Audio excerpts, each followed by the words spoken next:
Satria ny fanantenana tiapinga entimiady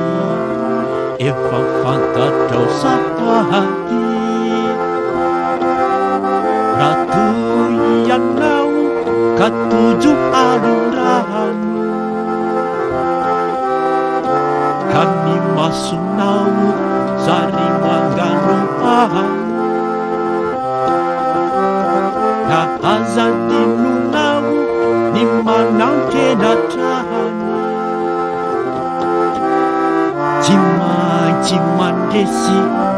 any amparany any satria ny fanantenana tiapinga entimiady efa fantatrao sahady raha toy ianao ka sendra adintsaina iolo vetsona amelombelonaino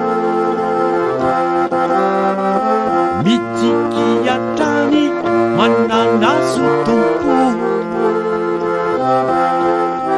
raha ny fanantenana ao lay tompo tsy to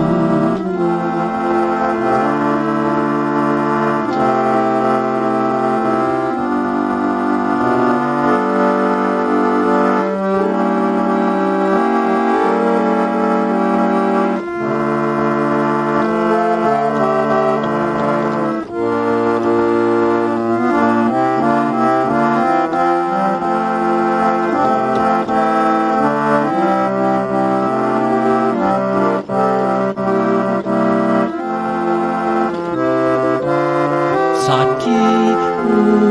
ny fanantenana tsy azo iambahambahana fa hery masalama raha tany mpisedrana ianao tsy ho very efa zanotanena fa mbola misy tery